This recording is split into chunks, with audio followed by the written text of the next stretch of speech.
Hey everybody. So in this video what we're going to talk about is the basic building blocks of music structures within Wwise. And to start us off, we're going to be talking about wave files.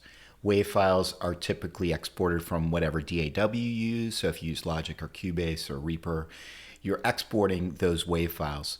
We want them uncompressed before they reach Wwise. So we don't want to compress them, say, as OGG Vorbis or AAC or MP3 because Wwise has those functions built in already. So when we're exporting for a specific platform like an iOS phone, we might want them smaller than if we want to deploy to Xbox or PlayStation. So the first thing that we're going to do is we're going to open up our Wwise, the version that we're currently using for whatever class that you're in. So I'm going to launch it via the Wwise launcher. And that's going to launch the version of Wwise. And the first thing that I want to do is create a brand new project. I'm going to put it on the desktop, make sure to set that. Then what I want to do is name it. So I'm going to put it on my desktop for now, and I'm going to name it Wave Practice. And I want to make sure to add the Mac platform in because when I'm working with a developer, generally it will be both Windows and Mac. So I'll go ahead and add in the Mac platform here. And for this, I don't really need any of the extra factory assets. So I'm going to select none because it just makes the project bigger. And I'll hit OK. And that will start to pull up and create a folder, which is the Wwise project, and it put it on the desktop. It's called Wave Practice. Next thing it asked me is about the license. It's a free license, so we're limited to 200 assets. So close that up. A few things to get you started. One is when you go to the audio menu and you go to authoring audio preferences, you can actually change the audio to whatever you have. So if you're using an interface or you're using Zoom or whatever, I have multiple interfaces attached to my machine. So sometimes I like to go directly out, say the Scarlett, or I have a UAD, which is not turned on right now. I might want to select that. If it's on default, sometimes it gets confused if you have multiple interfaces. I'm going to cancel out of that one for now. Next thing that you should pay attention to is the layouts menu. Sometimes when we're dealing with different layouts, like we want to mix our game or we want to design our music system, we'll go between these different layouts. For this video, we're going to be using the designer layout exclusively. Now, let's say your layouts get messed up in some way. You can reset the factory layouts by choosing the last option here. So reset factory layouts, and you can select all and then reset all the layouts. It will say, are you sure? Say yes, and then it will reset the layouts as you need them. I'm working on kind of a small screen, so it's easy to record. So I'm going to go ahead and kind of raise back up the transport bar in the bottom here. All right, we're looking at the Layouts Designer window, and you'll see in the audio tab, there are multiple tabs here, which we'll talk about in future videos. In this video, we'll be talking about the audio tab specifically, and there are different containers for different parts of the Wwise system. Audio devices, this is if you have multiple interfaces that you want to utilize for your project. Mixer, master, this is where you mix things. So this is where you might create additional buses for, say, sound effects, dialogue, and music, and be able to mix those submixes. Again, we're not going to deal with those for most of the class. At the end, we'll start talking about them. Actor mixer, this is where your dialogue and sound design goes. And then interactive music hierarchy, this is where all our music structures are built in the interactive music hierarchy. You might be asking yourself, well, what is default work unit? When you're dealing with very large projects, you want to sort of use default work units like folders that different parts of your team might work on, and you can create more of them by right-clicking Right clicking is basically your friend here too. So you can right click on something and create, say, a new work unit or a folder.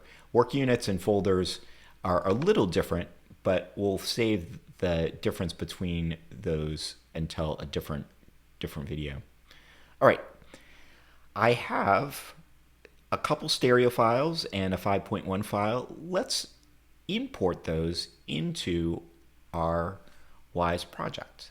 So I'm going to go over to the Finder, and I have 3 WAV files just to kind of see what they look like. I'm opening it in Twisted Wave, which is just an audio editor, allows me to edit the audio. And I have a regular stereo file here, 24-bit 48K. I would recommend generally that that's what you export from your DAW, is 24 or 48. If you export lower than that, you're going to sacrifice some quality. If you want to go higher, you can, say 96, 32. You could do that if you want to, but you can't import a pre-compressed AAC or MP3 file into Wwise. Wwise only likes uncompressed waves. So I'll go back to my Finder. I'll take phrase 1 and I'm going to drag it into the interactive music hierarchy. When I do that, Wwise is going to do a couple things for me automatically. I'm going to open up the default work unit to see what it's done. And basically, if I select this, I should see my WAV file on a track, and it's actually built a segment. So those are the first 3 building blocks. We're talking mainly about the WAV file here. Undo that. The WAV file gets put on a track, and we can see it here, and we can preview it too. If you're not seeing this, check this here. There's 2 parts. When we're looking at something, we either can look at kind of the settings for that, like the general settings in contents, or we can look at the music segment. Most of the time we're going to be in the music segment. But for instance, if you wanted to make the whole track louder or something like that, you can select it and then make that voice louder. There's lots of parameters up here. So if I rearrange my window a little bit, we can start to see more of those. And so again, music segment as opposed to contents is where we want to see all that stuff. Okay. How do I preview things? I can select it here and then preview it in the transport. A few additional things. What has it done? It's put this WAV file onto a track, and that track now is in a segment. Again, the first 3 building blocks: waves, tracks, segments. So sometimes it's really useful to name these. So this track, maybe we want to put at the end here, call it a track. And here, maybe we want to call this a segment, because that's what it is. We'll talk about segments. Oops.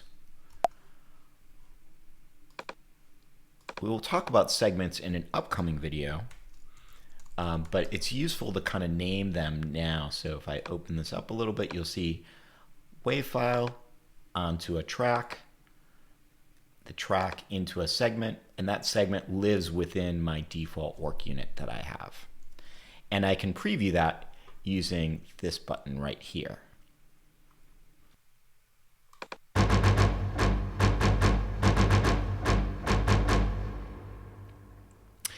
And you can hear that I left the reverb tail when I exported that. So if I were going to repeat this phrase, I'd want to kind of set things up. And we'll talk about that in a future video, setting up the time settings, tempo. This happens to be in 5/4 at 145. We'll set up that stuff a little bit later. But WAV files onto tracks, tracks into segments. Now let's just look at the other 2 files that we have. We can actually drag in multiple files at the same time, and it will actually create new structures for us, similar to what was done with the first file. So if I drag these ones in, it actually created some additional structures here. So it created, for phrase 2, again, it put the WAV file on a track, and the track went into a segment. Again, naming this stuff is useful so it's not confusing. I'm going to name the segment first, and then I'll name the track afterwards.